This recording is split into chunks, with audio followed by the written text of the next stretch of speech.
same before, I suppose.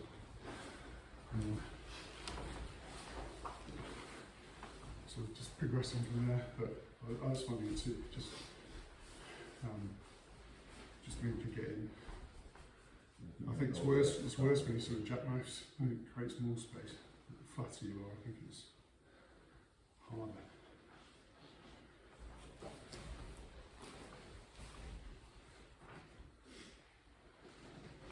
So I would, as he starts to put his hand in there, I just repommel it and put it back to where it was.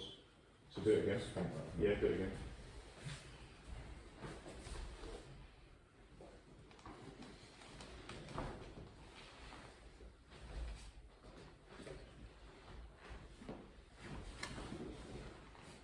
And start to get up, put your head to the ground, don't wait there. If you wait there forever, he will start getting in. I think that I would really focus on it to me. I would really focus on grounding your shoulders. So even if I never really want to be here, but around the shoulders, yep, do, you're on. I'm pretty flat, and it's taking him quite a lot to get in. And I'm not saying hang out here. I'm saying like the round's like going to be, you know, it's going to be like, he's going to be passing the guard, right, as an example. Let's say passes on the knees. Yep, go. I'm letting you pass, go. Go.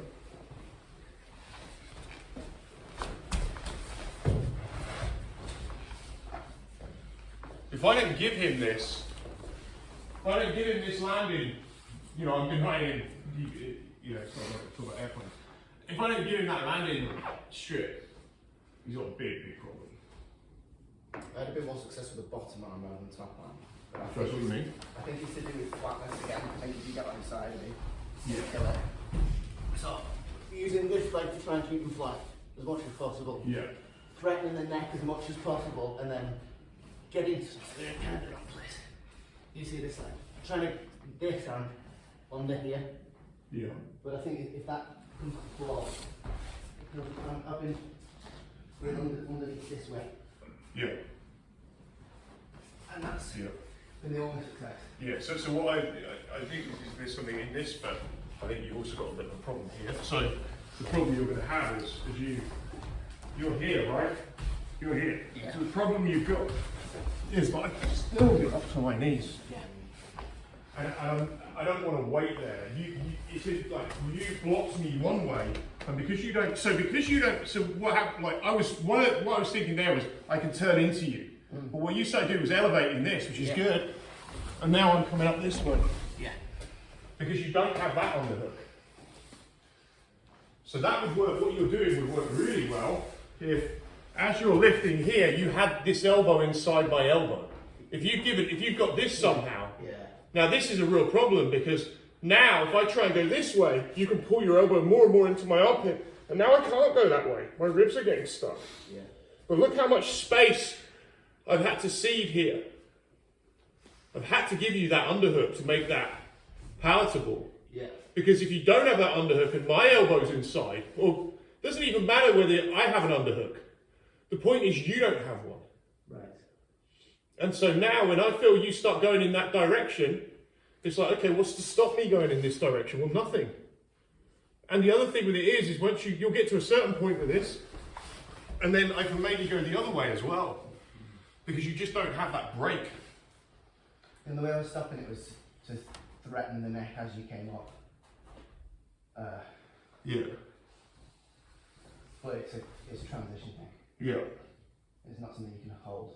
You have to Yeah. take it as And I think it's another world if like we just did, if you're passing on the guard, you'll put if you're passing the guard, right, you pass, and I'm just not giving this space.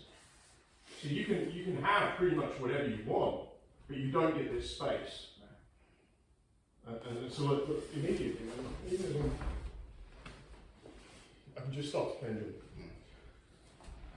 The bigger thing about this is you, from the top, you don't get time to step into a nice leisurely side control. Yeah. So I think the mistake I was probably making was I was sort of lying there like iron pillow, just thinking, oh, I can just sort of hang out here and nothing will happen. But you've got to be active. I think you should a little bit. Okay. I think you should a little bit just to let it happen. Yeah. To watch it break down and see what you still can't like let them have. Right, and then if you want to be a little bit more competitive, just change the angle of your shoulders by 15 or 20 degrees. And just start here instead with the palm completely up on if he's on this side. And now it's like, this is a nightmare. I start bringing my knee up higher, this becomes even harder because he starts hitting the hip, and if he tries to go under here, there's nothing actually to go under. You start denying them more and more and just playing that. And you can play that with a white belt like a complete beginner, and it'll be a nightmare for them. It's not till you give them the underhook that they could really start to even pin you, because they've blocked one of your ways out.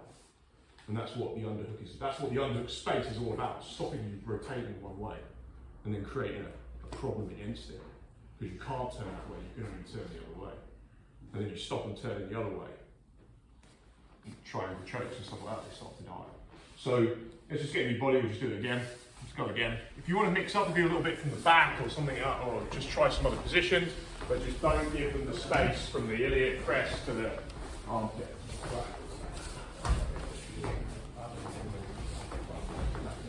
You want to go here? You can go there. I would say that's the better space for you guys.